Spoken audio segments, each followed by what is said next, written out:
ከጫጉላ መልስ። ደራሲ ህይወት የሚሻው።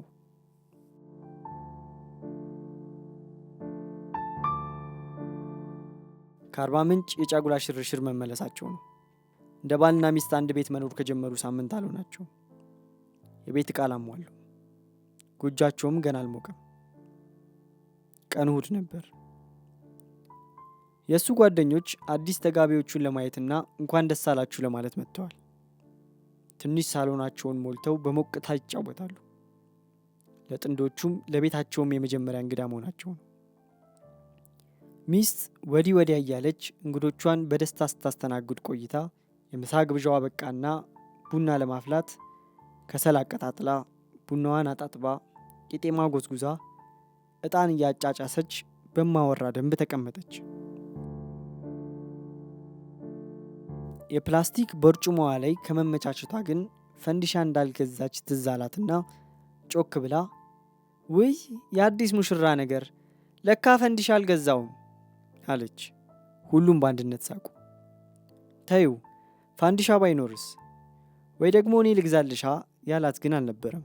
አዲሱ ባሏን ጨምሮ ጊዜ ሳታጠፋ ወደ ሱቅ ለመሮጥ ብድግ ብላ በሩ ጋር ስትደርስ ግን ልቧን ያሞቀ ነገር ተከሰተ። ባሏ በጓደኞቹ ተከቦና እግሮቹን ፈርከክ አድርጎ ሶፋ ላይ በተቀመጠበት የቀኝ እጁን የውስጥ መዳፍ ሳመና መሳሙን በሷ አቅጣጫ በንፋስ እንደሚልክ ሁሉ አይን አይኗን እያየ እፍ አለው። ጓደኞቹም እሷም ሳቀች። አዲስ ፍቅር ያመናቅር አለ አንደኛው እንግዳ። ሁሉም እንደገና ሳቁ።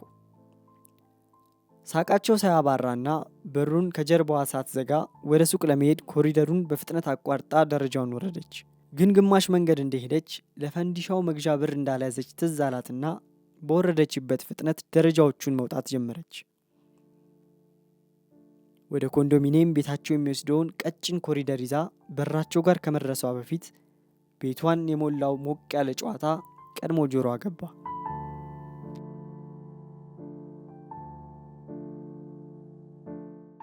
የዕጣኑ ጭስ ገርበብ ባለው በር ባገኘው ክፍተት እየተጥለመለመ ይወጣል።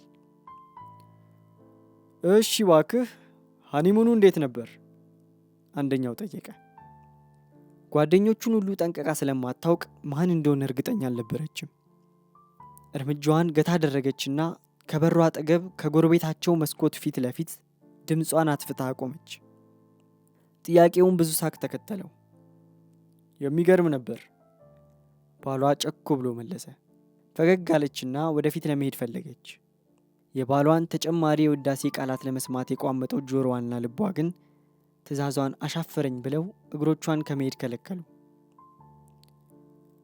አይ እንደሱ ከሆነ አሪፍ፣ ስለዚህ መልኳን ለመድከው ማለት ነው። የሴት ድምፅ። አጠያየቋ ውስጥ አንዳች መዝናናት ነበር። ልክ እንዴት ነው ዘንድሮ አርሰናል ዋንጫ የሚበላ ይመስልሃል ብላ ፍጹም ተራ ነገር እንደጠየቀች ሁሉ። ከእንግዳ ጓደኞቹ መካከል ሴቶች 2 ብቻ ናቸው። ይህንን የጠየቀችው ደግሞ ብሩክታዊት ናት። ልቧ ምት ሳተ መሰላት። እግሮቿ ደነዘዙ። ጆሮዋ ግን ለተጨማሪ ወሬ ያቆበቆበ። ያው ማኪኮ ውስጧ ቆንጆ ነው ባሏ መለሰ። ጓደኞቹ ቀትር ላይ ቤታቸውን ደጃፍ ከረገጡ በኋላ ለመጀመሪያ ጊዜ ዝምታ ሰፈነ። ራሷን ገዝታ በሩን ከደነዘዙ እግሮቿ ባንዱ ገፋ አድርጋ ለመግባት ባቀደችበት ቅጽበት ከድሮም ቢሆን ሼፒና ቀይ ሴት እንደምወድ ሁላችሁም ታውቃላችሁ። ግን ማኪ ትንከባከበኛለች፣ ጥሩ ሰው ናት ባሏ ጨመረ። አጥወለወላት። ብሩክታዊት ምን ነበር ያለችው?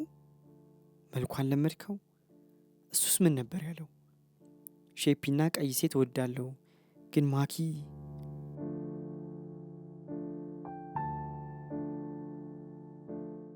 ባለችበት ደርቃ እንደቀረች ብሩክታዊት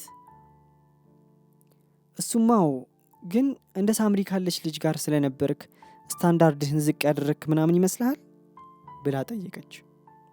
ሳምሪ ከሷ በፊት የነበረች ሞዴል ገርል ፍሬንዱ ናት። ለእርቃንነት በቀረቡ ፎቶዎቿ ኢንስታግራምን ከጥግ እስከ ጥግ ተቆጣጥራ የስንቱን ወንድ ላጭ በአምሮት ያዝረበረበች፣ ስንቱን ሴት በቅናት ያርገበገበች ልጅ ናት። ቤቱ ዝም፣ እሷም ዝም አሉ። ዝምታው መንፈቅ የሞላው መሰላት። ከዚያ ነው ባሏ የመለሰው። እሱማው ግን እግዜር በሁለት እጁ አይሰጥም አይደል? ቢሰጥም በአንዴ አይሰጥም።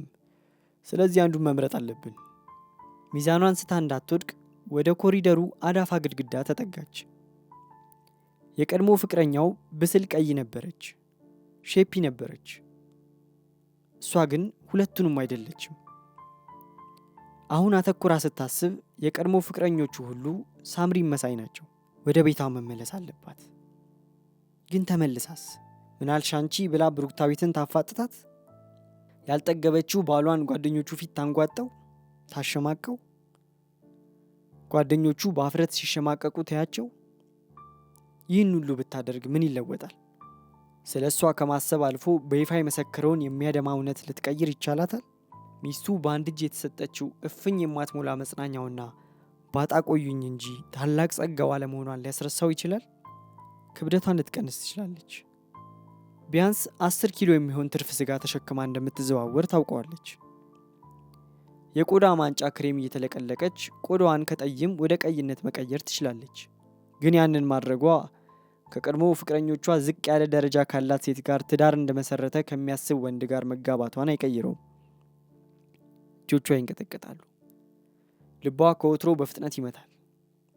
አይኖቿ በእንባ ተሞልተዋል። ምን ማድረግ እንዳለባት ሳታውቅ ናለዋ ዞረ። ሳታስበው ግን ወደ ኋላ ፈገፈገችና ይህ ሁሉ የኔ ጥፋት ነው። ማን ተመለሻለኝ? ዱቤ ስጡኝ ብልስ? ደግሞ ለፈንዲሻ መመለስ አልነበረብኝም። የኔ ጥፋት ነው እያለች ለራሷ ብቻ በሚሰማ ድምፅ አጉረመረመች። ከእንባዋ ትግል ገጥማ በደመነፍስ ደረጃውን ቁልቁል መውረድ ጀመረች።